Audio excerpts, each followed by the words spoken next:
నమస్తే, welcome to Liya news. Nellore కిలాడి lady Aruna గురించి అంశం రాజకీయంగా దుమారం రేపుతోంది. అలాగే ఆవిడకి సహకరించిన శ్రీకాంత్ అనే ఖైదీ పెరోల్ విషయంలో కూడా ఒక పార్టీపై మరొక పార్టీ ఆరోపణలు చేసుకుంటూ ఉన్నారు.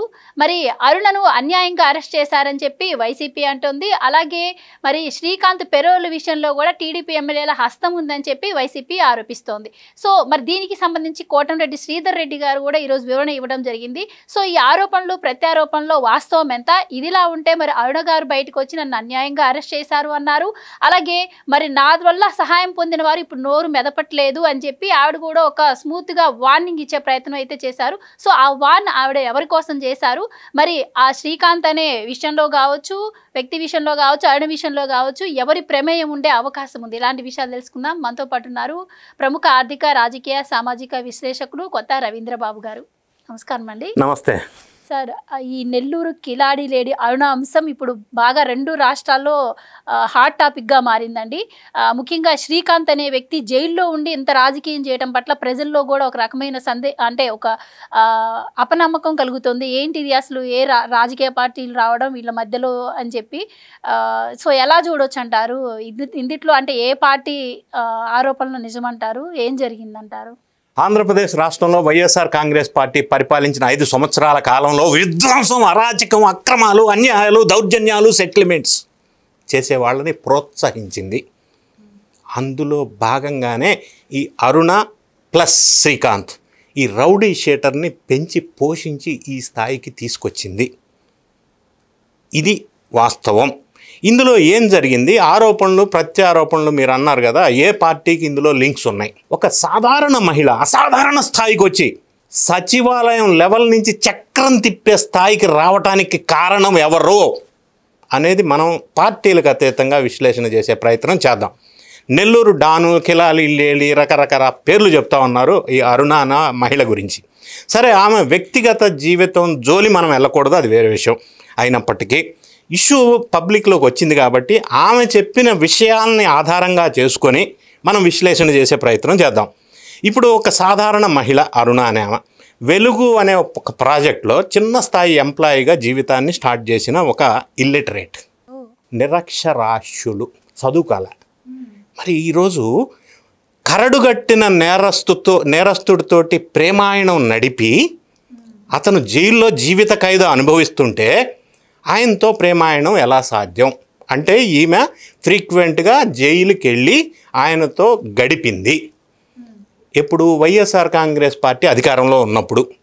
ఎలా ఈమెని అతన్ని ఎంకరేజ్ చేసింది ఎవరు, ఎందుకు అనే విషయాలు మనం చూసినట్టయితే, వెలుగు ఒక ప్రాజెక్ట్లో పనిచేసే ఆమె ఒక బుటిక్, చిన్న బట్టల షాప్ పెట్టుకొని జీవనం స్టార్ట్ చేసిన స్మాల్ పర్సన్.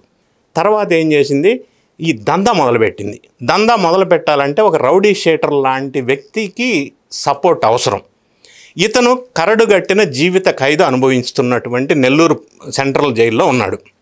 2007లో ఒక వైన్ షాపు మేనేజర్ని హత్య కేసు, 2010 నుంచి ఆయన జీవిత ఖైదు నెల్లూరు సెంట్రల్ జైల్లో. మరి సెంట్రల్ జైల్లో ఆయన ఉంటే, ఈమె బయట ఉంటే ప్రేమాయణం ఎట్లా స్టార్ట్ అయింది అంటే, ఈమె జైలుకి వెళ్ళి వస్తూ ఆయన బయటికి వెళ్తూ దందాలు చేశారు. మరి అప్పుడు వైఎస్ఆర్ కాంగ్రెస్ పార్టీ కదా అధికారంలో ఉంది, ఎలా జరిగింది అనేది ఒకసారి ఆలోచిస్తే, ఈమె ఈ విధంగా ఎదగటానికి ఫస్ట్ స్టెప్ ఏంటంటే, ఆంధ్రప్రదేశ్ ప్రభుత్వంలో దిశ యాక్ట్ పేరుతో జనాన్ని మభ్యపెట్టారు. దిశ యాప్ ఒకటి రిలీజ్ చేశారు. ఆ యాప్కి ప్రచారకర్తగా చెప్పుకుంటుంది ఈమె. ఆ పదవి ఇచ్చింది ఎవరు, వైఎస్ఆర్ కాంగ్రెస్ పార్టీ. ఆ పదవిని అడ్డు పెట్టుకొని వైఎస్ఆర్ కాంగ్రెస్ పార్టీ రాజకీయ నాయకులతో సంబంధాలు డెవలప్ చేసుకొని స్ట్రెంథన్ చేసుకుంది. నెంబర్ 1. అదే పనిగా పోలీసు అధికారుల్లో కూడా హాని ట్రాప్ ఒకటి వేసి ఎస్పీని ట్రాప్లోకి తీసుకొని ఆయన అండదండలతోటి నిండుగా, పార్టీ నాయకుల అండదండలతోటి, శ్రీకాంత్ అనే కరడుగట్టిన నేరస్తుడి సపోర్ట్ తోటి రకరకాల దందాలు, అక్రమాలు, సెటిల్మెంట్లు, దౌర్జన్యాలు, రౌడీయిజము, నాయకులకు సపోర్ట్ చేయటం, మొత్తం వ్యవహారం నడిపించింది.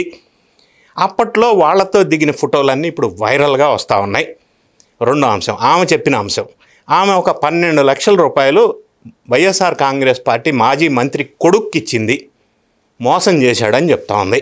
సరే, ఈమె జీవన విధానం ఒకసారి చూసినట్టయితే మొదటి భర్త ఇవన్నీ చూసి భరించలేక అడ్డుపడితే ఆయన రోడ్డు యాక్సిడెంట్లో చనిపోయాడు.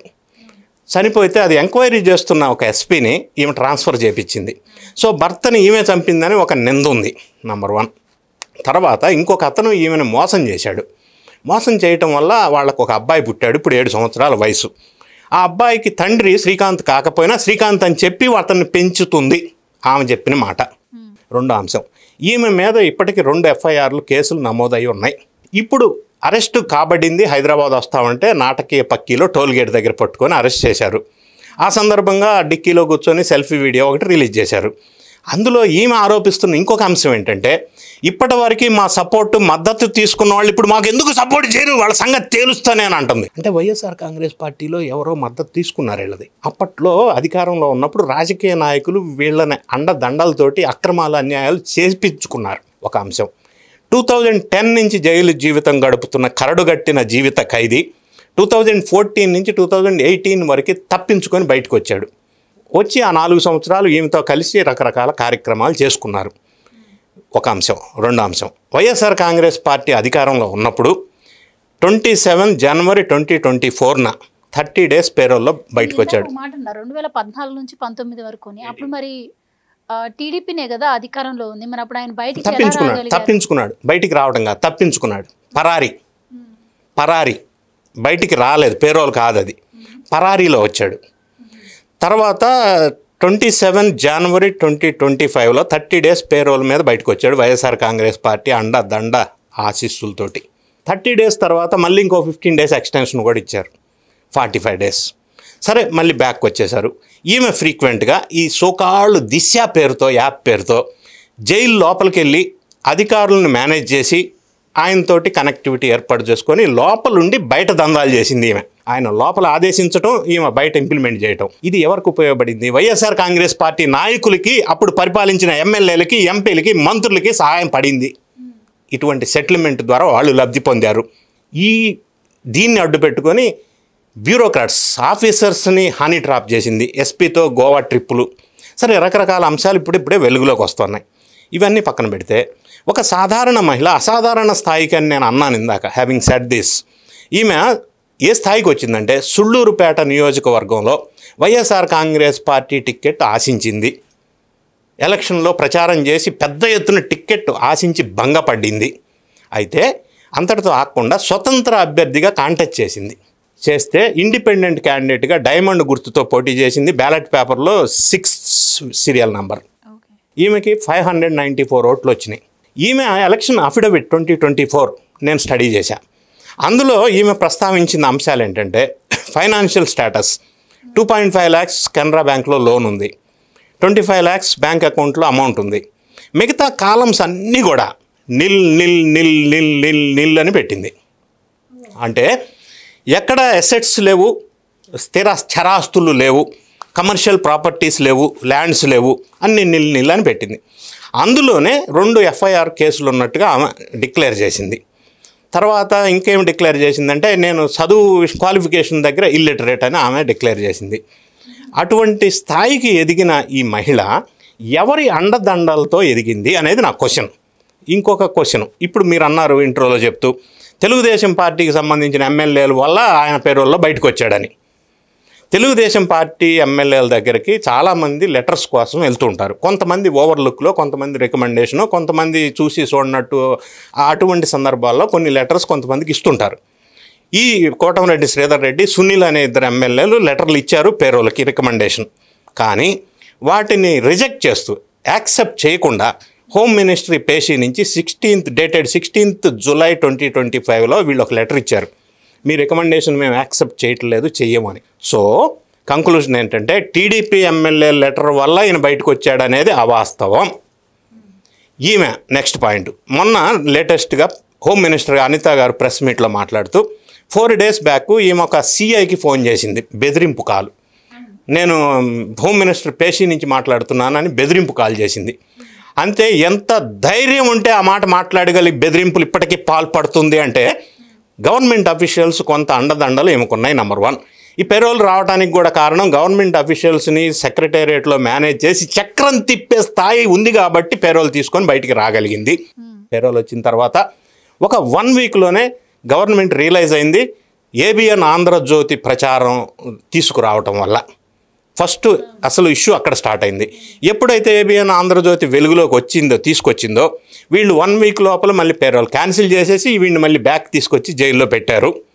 సో ఈ సంఘటనల పరిణామాలను బట్టి తెలుగుదేశం పార్టీ అండ కాదు ఈమెకు ఉంది.